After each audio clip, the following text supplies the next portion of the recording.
आरव अमृतपाल, इयत्ता 5वी, जिल्हा परिषद प्राथमिक केंद्र शाळा कोकरापूर या शाळेचा मी विद्यार्थी. माझ्या भाषणाचा विषय आहे आदर्श विद्यार्थी कसा असावा. विद्ये विना मती गेली, मती विना नीती गेली, नीती विना गती गेली, गती विना वित्त गेले, वित्त विना शूद्र खचले, एवढे अनर्थ अविद्येने केले.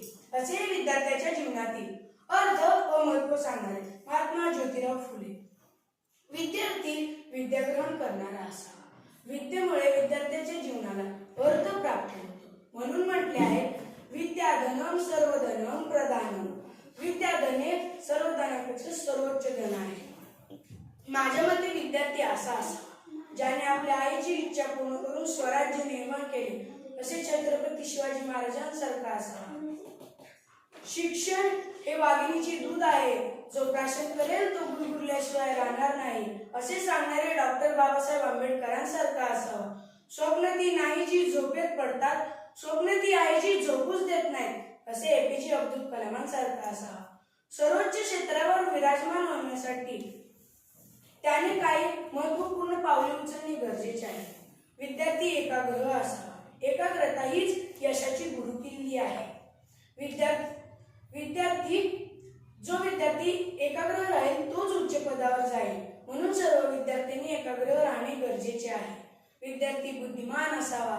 चांगले काय, वाईट काय, योग्य काय आणि अयोग्य काय हे जाणणारा असावा. ज्याप्रमाणे बुद्धिमान विद्यार्थी यशाची शिखरे गाठतात, त्याचप्रमाणे आपणही यशाची शिखरे गाठणे गरजेचे आहे. आपणही बुद्धिमान असणे गरजेचे आहे. यश अपयशाला न घाबरता सामोरे जाण्याची आपण वाटचाल सुरू ठेवायला हवी. म्हणून म्हणतो तू दौड़ में अव्वल आई ये जरूरी नहीं, तू दौड़ में सबको पीछे छोड़ दे ये जरूरी नहीं, जरूरी है तुम उस दौड़ में भाग लेना, जरूरी है तुम गिरकर फिर से खड़े होना. जिंदगी इम्तिहान बहुत लेती है, पर आज जो तेरे आगे है कल वो तेरे पीछे हो जाएगा, इसलिए तू चलना मत छोड़ना. विद्यार्थी हा नियोजन करता असावा. नियोजन नसेल तर विद्यार्थ्याला पुढे जाऊन भविष्यात काय बनायचे आहे याचेच तो ध्येय गाठू शकणार नाही. या प्रसंगी मला एक शिवरायांचा प्रसंग आठवतो. 6 जून 1674 रोजी शिवरायांचा राज्याभिषेक झाला. त्यावेळी शिवरायांनी हत्तीवर बसून रायगडाला प्रदक्षिणा गाठल्या. त्यावेळी एका इंग्रज अधिकाऱ्याला आश्चर्याचा धक्काच बसला.